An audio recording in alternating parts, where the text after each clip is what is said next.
Aku dulu gini ya. Annyeonghaseyo yorobun. Antar mukbangan video tugas perjanjian. Ya. Halo teman-teman, selamat datang di video kita. Kali ini kita bertiga akan bahas salah satu materi penting dalam hukum perdata, yaitu hukum perjanjian. Perkenalkan, nama saya Ahmad Rashid Alto, NIM terakhir saya 126, di samping saya namanya. Halo, kenalin aku Firial Nurul Badria dengan NIM 3 digit terakhir 017. Halo, kalau aku Ayunda Firanirum dengan NIM 040. Nah, tadi bener sih kata Alto, kenapa kita di sini bahasnya hukum perjanjian dan kenapa hukum perjanjian itu penting banget.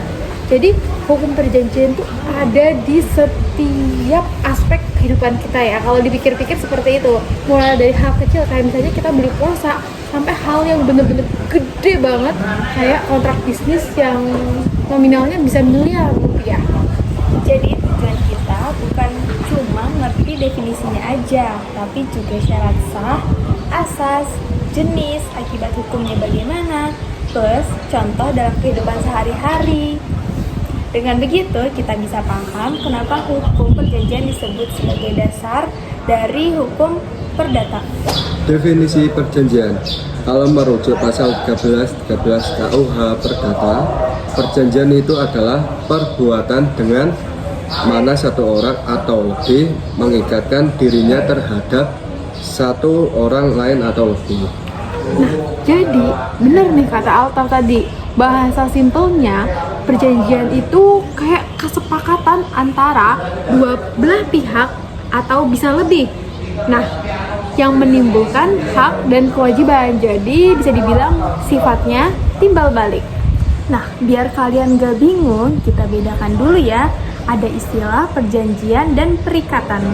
Perjanjian adalah kunci sumbernya, sedangkan perikatan itu adalah akibat dari hukumnya. Misalnya, aku dan A sepakat jual beli motor nih. Nah, perjanjiannya adalah kesepakatan kita untuk jual beli motor. Sedangkan perikatannya adalah kewajiban A menyerahkan motor ke aku, terus kewajiban aku membayar uang motornya ke A. Betul, jadi perjanjian itu alat atau jalan untuk menciptakan perikatan. Dan dari perikatan lahirlah hubungan hukum yang bisa dituntut dengan secara sah. Nah, maka dari itu, walaupun ini kelihatannya sederhana atau simpel banget, konsep perjanjian itu krusial banget loh. Jadi kalau nggak ada perjanjian, ya nggak akan ada dasar yang jelas untuk menuntut hak atau melaksanakan sebuah kewajiban. Tik.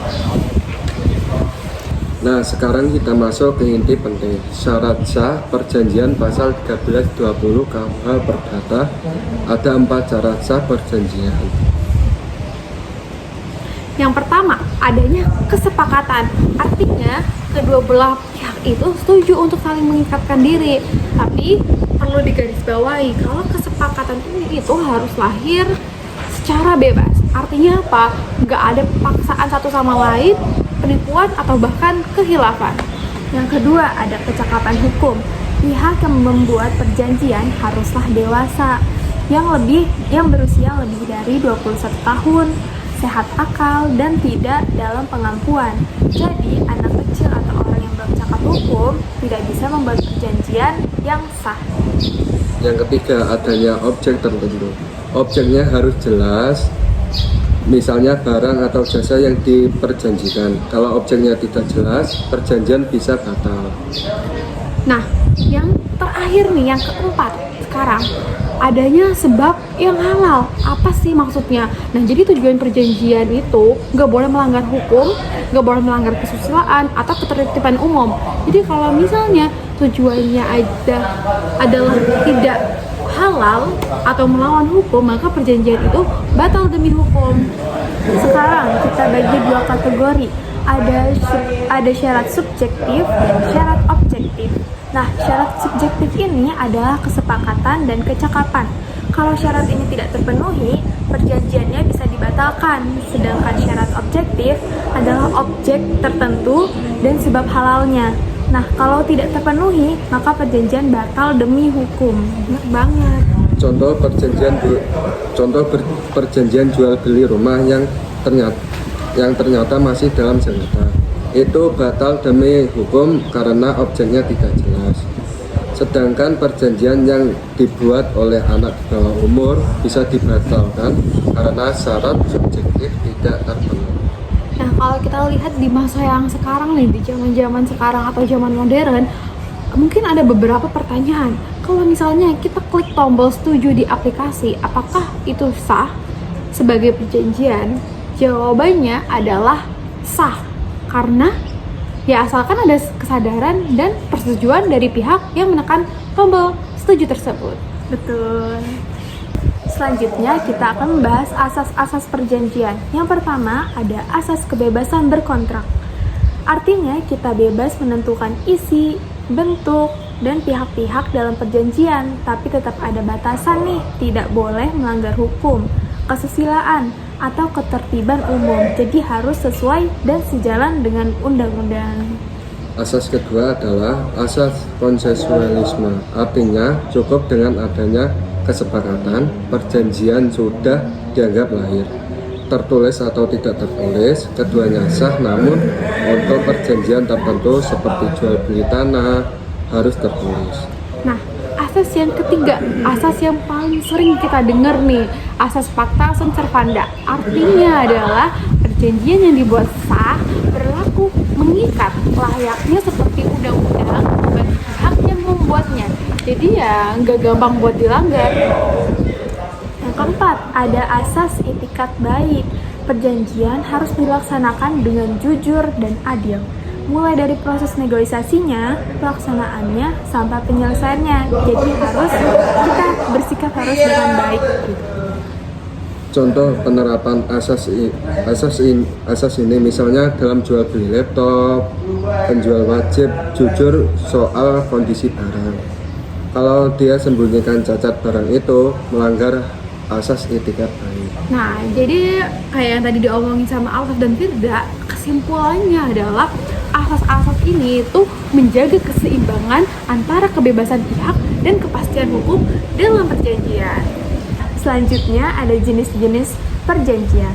Nah, jenis-jenis perjanjian ini dibagi menjadi dua. Yang pertama, bernama dan tidak bernama. Nah, perjanjian bernama sudah diatur dalam KUH Perdata. Contohnya, jual beli, sewa, pinjam, dan hibah. Sedangkan perjanjian tidak bernama lahir dari praktik masyarakat, misalnya franchise, leasing, joint venture, and perjanjian investasi.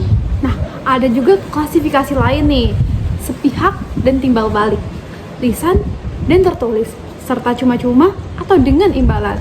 Nah, kalau yang tadi Firda sebut itu ada hibah itu sepihak dan cuma-cuma. Sedangkan kalau misalnya jual beli itu masuknya ke kategori timbal balik dan ada imbalan. Hal ini menunjukkan bahwa hukum perjanjian itu bersifat fleksibel, bisa menyesuaikan dengan perkembangan zaman dan kebutuhan masyarakat sehari-hari. Akibat hukum perjanjian, kalau perjanjian sah otomatis menimbulkan hak dan kewajiban. Tapi kalau salah satu pihak tidak melaksanakan kewajibannya, terjadilah dua prestasi. Nah, jadi poin prestasi itu bisa berupa tidak memenuhi kewajiban, terlambat memenuhi, keliru memenuhi, atau melanggar larangan yang diperjanjikan. Akibat poin prestasi ini bisa bermacam-macam nih. Yang pertama bisa pemenuhan prestasi, ganti rugi, pembatalan perjanjian, atau pelaksanaan paksa. Contoh, jasa catering yang datang terlambat ke acara, konsumen bisa menuntut ganti rugi. Nah, tapi bentar, ada juga keadaan memaksa seperti force majeure. Misalnya nih, bencana alam atau pandemi. Nah, itu kan sebuah hal yang kita nggak bisa rencanakan. Itu bukan masuk poin prestasi, tapi itu force majeure karena itu di luar kemampuan pihak tersebut. Itulah sebabnya dalam kontrak modern selalu dicantumkan klausul force majeure untuk melindungi kedua belah pihak. Seperti itu. Contoh aplikasi sehari-hari, Kita lihat beberapa contoh nyata. Pertama, kredit motor. Debitur wajib membayar cicilan, kreditur wajib memberikan motor. Kalau debitur tidak bayar, motor bisa ditarik. Nah, yang kedua nih yang paling relate nih sama kita-kita ini, sewa kos. Misalnya aku sewa kos, ya aku wajib bayar dan aku juga wajib untuk jaga fasilitas kos tersebut. Terus kalau ibu kos aku, ya wajib menyediakan tempat sesuai dengan kesepakatan yang telah dibuat pada awalnya. Nah, yang ketiga ada perjanjian kerja. Karyawan punya hak untuk digaji. Kewajiban bekerja untuk sesuai kontrak. Perusahaan punya hak untuk mendapatkan kinerja dari karyawan tersebut. Nah, tapi kewajibannya membayar gaji. Yang keempat, belanja online. Invoice atau chat bisa jadi bukti perjanjian. Kalau barang tidak sesuai, pembeli bisa menuntut penjual. Nah, yang kelima nih, dalam bisnis modern itu ada istilah MOU, joint venture atau kontrak investasi. Semuanya tetap bisa tunduk pada asas dan syarat sah perjanjian. Hebat banget kan? Jadi, hukum perjanjian berlaku dari hal yang sederhana sampai yang transaksinya besar. Kesimpulannya, hukum perjanjian mengatur hak dan kewajiban agar hubungan hukum lebih jelas dan pasti. Nah, dari awal sampai akhir video kita tadi, Firda, aku dan juga Alta juga udah menjelaskan kan syarat sah, asas, jenis, akibat hukum perjanjian dan juga beberapa contoh-contoh nyatanya, dan itu gampang banget kan buat dipahami. Jadi kita bisa berpikir kalau misalnya mau pelajari hukum perjanjian itu gak yang sesulit itu, tapi gampang banget, dan juga kita bisa lebih aware sama keadaan zaman sekarang, apalagi kalau bikin kesepakatan. Pesan pentingnya, jangan asal tanda tangan ya. Lihat dulu, baca dulu kontraknya seperti apa. Jangan sampai salah nanda tangan dan padahal kita harusnya setuju nih, tapi dalam hati kita nggak setuju. Karena perjanjian yang sah punya kekuatan mengikat layaknya undang-undang. Sampai jumpa di pembahasan berikutnya. Dadah! Udah ya? Berarti ya ada aja. Ya. Gini ya aku ya. Annyeonghaseyo yorobun. Antar mukbangan video hukum perjanjian. Ya. Ulang ini. Oh iya. Soalnya muka kita segini doang apa enggak ya? Oh. Ya. Insyaallah. Udah gini ya. Satu, aku dulu. Ini ya. Coba kamu ini. Nah, dah. Aku dulu gini ya. Annyeonghaseyo yorobun. Antar mukbangan video tugas perjanjian. Ya. Gimana pendapat kamu bikin video hari ini? Pusing. Loh, Bu Vivi, Alta bilang pusing, Bu. Ayo loh. Gimana dah? Retake berkali-kali. Gak apa-apa, tapi kita happy ya guys. Tapi Emang iya? Semangat Bu. Pasti kita nilai A+ ya Bu. ya. Jangan lupa oleh-olehnya, Bu. Oke. Jangan oleh-oleh Bu. Cinanya. Oleh-oleh dari Cina. Mau. Dia siapa? Minta ini. Siapa sih? Yang itu loh, yang viral itu siapa? Siapa? Yang cowok pakai rok. Oh itu. Siapa sih? Itu siapa? Jangan Tahu aku. Siapa sih?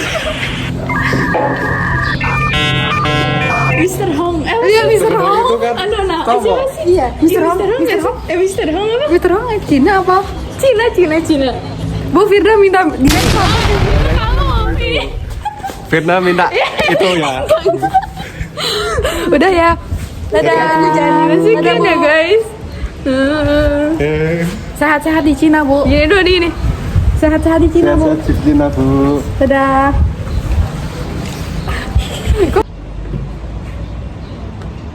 Oh cepet banget ini. Jadi langsung aja gak sih? Udah langsung. Ini ya, jadi sini perjanjian 1, 2, 3. Stani atau contohnya. Ulang. Kita bedakan dulu ya.